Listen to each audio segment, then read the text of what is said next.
মেসিকে কেন্দ্র করে আজকে কলকাতা সল্টলেকের যুবভারতী ফুটবল স্টেডিয়ামে যে মর্মান্তিক দুর্ঘটনা ঘটলো, স্টেডিয়াম ভাঙচুর থেকে শুরু করে, চেয়ার থেকে শুরু করে, বোতল ছোড়া থেকে শুরু করে, আজকে ফুটবল স্টেডিয়ামে সল্টলেকের ফুটবল স্টেডিয়ামে মেসিকে দেখতে এসে তারা কেন এরকম করছে। আপনারা এই ভিডিওটা দেখলে হয়তো প্রশ্ন করবেন যে কেন এত চেয়ার ভাঙছে, কেন এত চেয়ার করছে।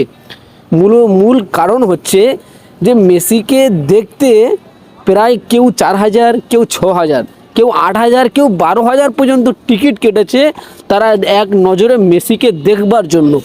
এত টাকা খরচা করে তারা সকাল থেকে বসে আছে মেসিকে দেখবে, সেই জন্য এত টাকা টিকিট কাটার পরেও তাদেরকে দেখতে দেওয়া হলো না। কারণ কিছু পলিটিক্যাল লিডার এবং মেসিকে যারা আয়োজন করে এনেছে তারা চারদিকে ঘিরে তারাই অটোগ্রাফ নিচ্ছে, তারাই সেলফি নিচ্ছে, তারাই মেসির সাথে কথা বলছে। এবং যারা দর্শক তারা 10,000, 12,000 টাকা খরচা করে এসে তাদেরকে দেখানো হলো না। এর কারণটা কি? তাহলে ওদেরকে কেন টিকিটের টাকাটা নেওয়া হলো ওদের কাছ থেকে? এটা কি ডাকাতি? তো এটা প্রতারণা। আমাদের রাজ্য সরকার একটা দর্শকদের সাথে, ফুটবল প্রেমীদের সাথে এটা প্রতারণা করলো।